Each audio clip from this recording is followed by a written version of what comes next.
आखिर मैं घर से निकल ही गई हूँ। अपनी यात्रा का शुभारंभ कर दिया मैंने, जो मैं काफ़ी लंबे टाइम से प्लान कर रही थी। मेरी ये यात्रा बद्रीनाथ धाम जाकर रुकेगी। बद्रीनाथ जा रही हूँ मैं। इस वक्त मैं कीर्ति नगर में हूँ और देहरादून से निकलने में काफ़ी लंबा टाइम लग गया। देहरादून और ऋषिकेश में काफ़ी ट्रैफिक था, तो अब मैं श्रीनगर की तरफ पहुँच गई हूँ। हेलो, नमस्ते, कैसे हो आप सब लोग? उम्मीद करती हूँ आप सब लोग अच्छे होंगे, खुश होंगे। शाम हो गई है और सूरज भी थोड़ी देर में ढल ही जाएगा। तो चलिए मेरे साथ ही बनिए, इन नज़ारों का आप भी आनंद लीजिए मेरे साथ साथ। मैं तो ले ही रही हूँ। अभी तक अच्छा लग रहा है। स्मूथ रोड है, चौड़ी रोड है, अच्छा है।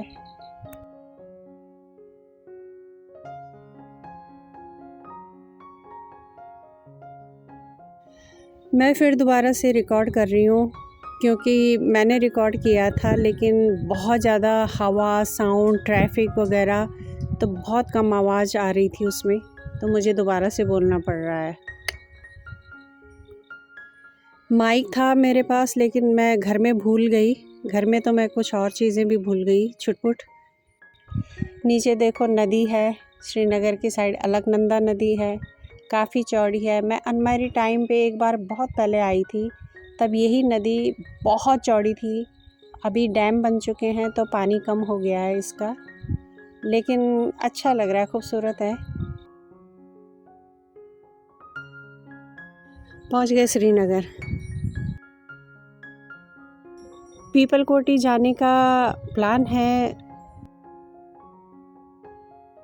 देखते हैं कहाँ तक हम पहुँच पाते हैं,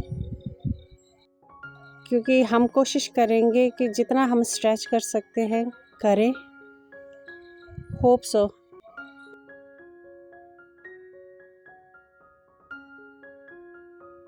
अलकनंदा नदी के ऊपर जो ये डैम बना है, इसका नाम कोटेश्वर डैम है। हम जस्ट यहीं पे बैठ के चाय पी रहे हैं।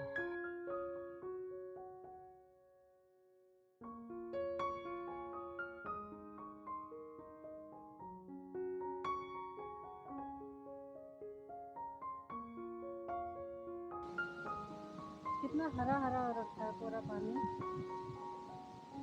हम रास्ते में हैं, मेन श्रीनगर से थोड़ा सा इस तरफ आ गए हैं और ड्राइवर को चाय पीनी थी। कितनी शांत दिख रही है, कितनी डेप्थ है इसमें। वो देखो,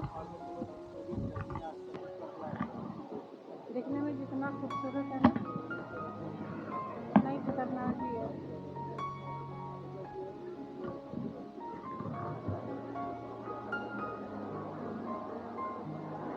चलो आज मैं नए सफ़र पे जा रही हूँ। मैं मेरे साथ ही बनिए और एंजॉय कीजिए जो भी मैं रिकॉर्ड कर रही हूँ। अच्छा है, बुरा है, जो भी है, एंजॉय करो, जस्ट एंजॉय।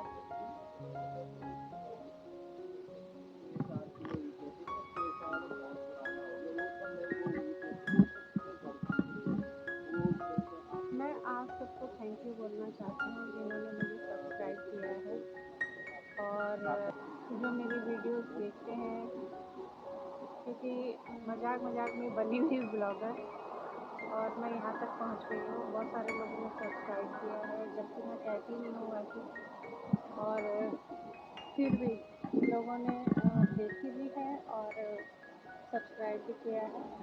थैंक यू बोलना चाहती हूँ मेरे साथ जुड़ने के लिए।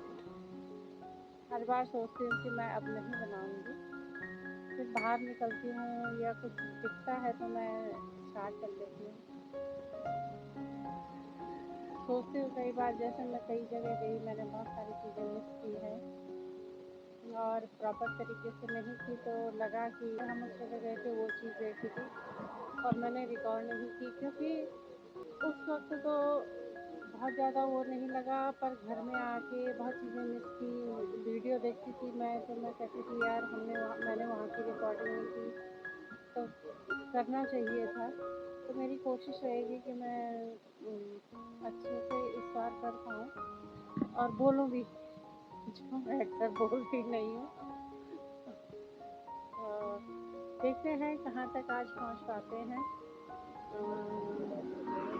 क्योंकि लेट निकले थे। ड्राइवर जो था वो किसी को दिल्ली से लेके आया, फिर मेरे पास आया, तो मुझे 12 बज गए थे घर में ही। तो निकलते निकलते फिर देहरादून का ट्रैफिक, ऋषिकेश का ट्रैफिक, तो ट्रैफिक ही ट्रैफिक था, तो इस वजह से थोड़ा सा लेट हो गया। पता नहीं मैं कहाँ तक पहुँचूँगी।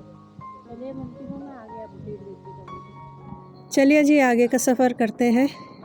शाम हो चुकी है, अंधेरा होने लग गया है, ठंडक भी बढ़ गई है। जैसे जैसे जाएंगे ऊपर वैसे ही ठंडक बढ़ती जाएगी। जहाँ हमने चाय पी थी वो बिल्कुल डैम के ऊपर बना हुआ है। मैंने नीचे देखा तो मुझे डर लग गया। मैंने उसको बोला, ओनर को, कि तुम्हें डर नहीं लगता है, ये तो बिल्कुल ख़तरे पे बना हुआ है। तो उसने गर्दन हिला के ऐसे ही मुस्कुरा के चला गया। लेकिन मुझे बहुत डर लग गया है, क्योंकि ये जो सड़क है जिसमें हम चल रहे हैं अभी, ये बिल्कुल डैम के टच में है। बरसात में देखा होगा पूरा सड़क तक पानी आ गया था, आवाजाही बंद हो गई थी, जो कि बहुत ख़तरा है आने वाले टाइम के लिए। हम ही क्यों रहे पीछे, हम ही क्यों रहे अंदर।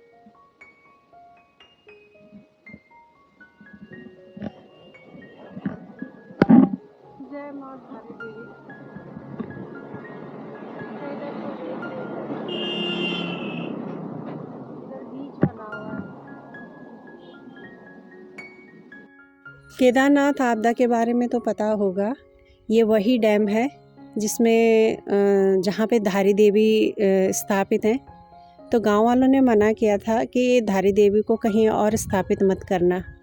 उन्होंने उठाया और केदारनाथ आपदा आ गई।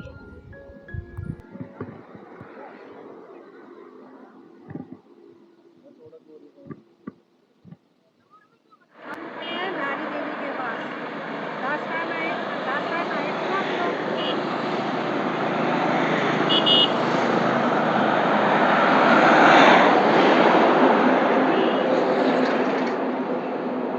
यहाँ से रुद्रप्रयाग 17 किलोमीटर रह गया है। ठीक धारी देवी के ऊपर खड़े हम, मतलब रोड पे खड़े हैं। सामने धारी देवी है और इस समय काफ़ी अच्छा बरसात में ऊपर तक पानी आ गया था, भर गया था लबालब। तो अभी ठीक है, नीचे चला गया। ये बीच है, सैंडी बीच, वो उस तरफ भी सैंडी बीच है, मिडिल में भी सैंडी बीच है। Looking beautiful.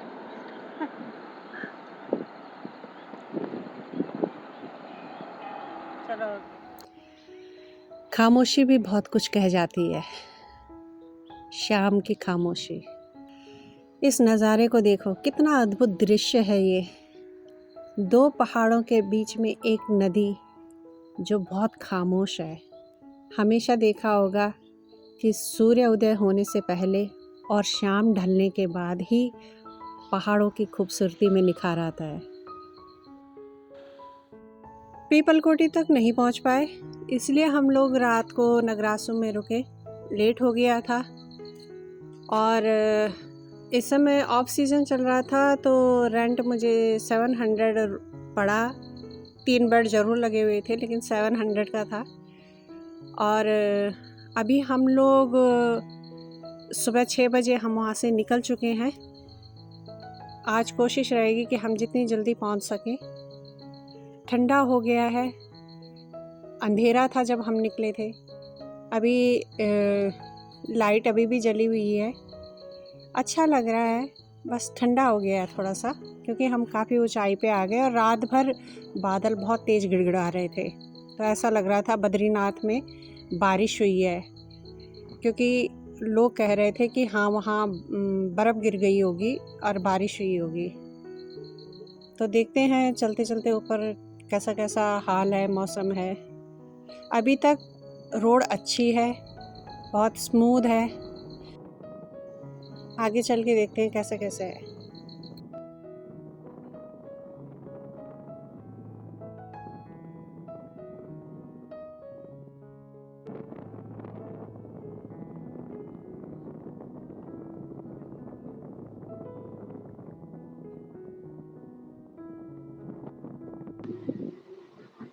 मॉर्निंग। ये देखो हालात यहाँ की।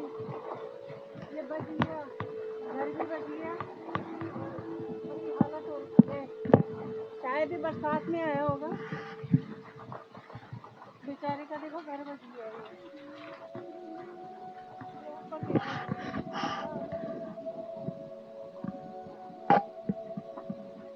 और ऐसा रिस्क लेके बनाते हैं लोग घरों को, इतना पैसा लगाते हैं।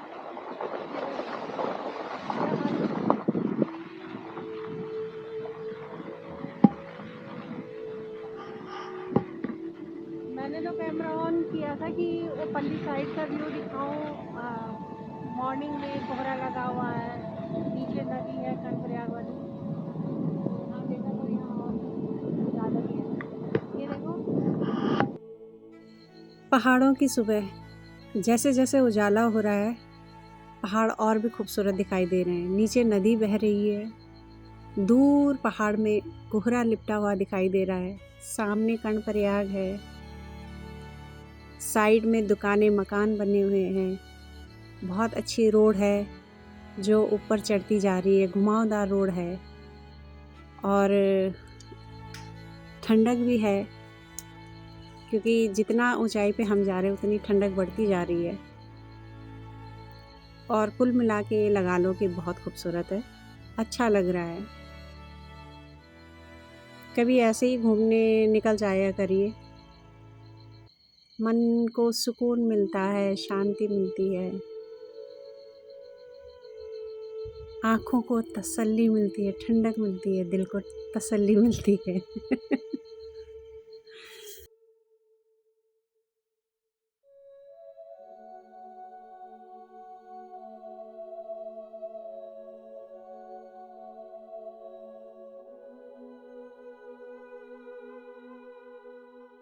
बार बार कैमरा बंद कर रही हूँ, बार बार कैमरा खोल रही हूँ, क्योंकि नज़ारे इतने खूबसूरत हैं कि ऐसा लग रहा है कि बस इसे कंटिन्यू रखो, लेकिन मेरी कैमरे की बैटरी डाउन हो जाएगी।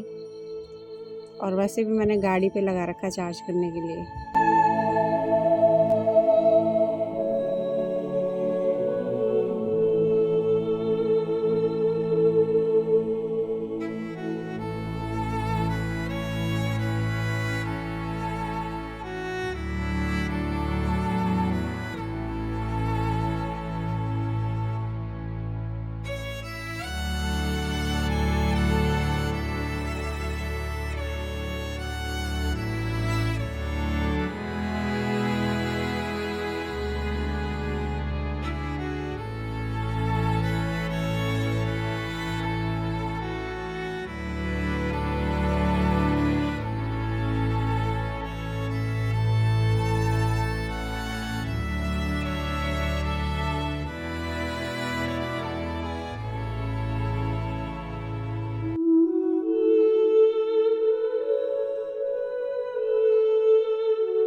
भाई साहब, ये जो सामने गांव है, ये कौन सा गांव है? ये साइकोट गांव है।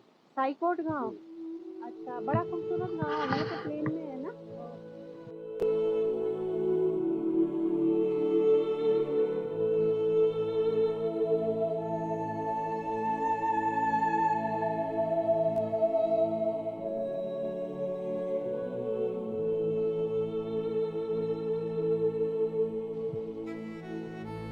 तो इसके बारे में कुछ है आपको पता है? इसके बारे में तो हमें ये सुनने में आया कि यहाँ ट्रेन की लाइन वो बन रहा है स्टेशन।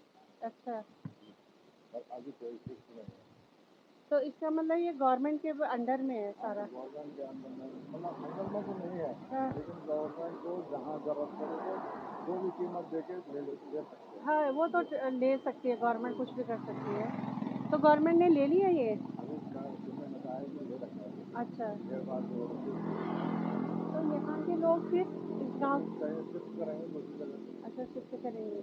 तो ये जो रेलवे प्रोजेक्ट है ये यहाँ पे आ रहा है, ये फाइनल स्टेशन है इसका? अच्छा। फिलहाल के लिए। आपका नाम जान सकती हूँ? अच्छा अच्छा, हरी सिंह फिलहाल मतलब यहाँ तक आपसे मिलके अच्छा लगा। थैंक यू, आपने ये चीज़ें बताई, क्योंकि हम लोग ना बहुत दूर दराज के हैं, तो यहाँ हम जानते नहीं हैं कुछ भी, कौन सा गांव है क्या है। ये यहाँ मैं सारे रास्ते देख रही हूँ हमारा कि गाँव ये ऊपर है, अच्छा ये दिख रहा है ना घाट, जैसे वो लास्ट घाट दिख रही है, हाँ, वहाँ हमारा गाँव है। वो तो काफ़ी दूर है। अच्छा, ये जो खेत है नहीं, ये खेत तो ये यहीं के है, ये लास्ट लास्ट वाली, लास्ट ही था ये। तो काफ़ी दूर है हाँ, उधर। 7 किलोमीटर है यहाँ से, 7 किलोमीटर। गाड़ी जाती है हमारे गाँव तक। अच्छा, तो ये मैठाना गांव है। जी। अच्छा, खेत बहुत खूबसूरत है। और मैं ये देख रही हूँ कि यहाँ रोड जो है ना, मतलब ये जो पहाड़ हाँ बड़े बुरी तरीके से गिर रखे हैं, हाँ, वो साल तो सड़कें खराब हो रखी हैं, नीचे नदी है हाँ, और कुछ भी हो सकता है मतलब ना, तो सही नदी के नहीं है। किनारे जो बसे हैं इनको कई दफे चैलेंज भी कर दिया सरकार हाँ, ने। मैं देख रही थी अभी, यहाँ पे कई जगहों में देख चुकी हूँ मैं। बिल्कुल ऐसे नदी के किनारे हैं कि बहुत मतलब रिस्की है, डेंजरस है। हाँ, चलिए भाई, भाई साहब, थैंक यू सो मच। चलो मोहन, थैंक यू। पैसे कितने हुए इसके? 40 रुपये।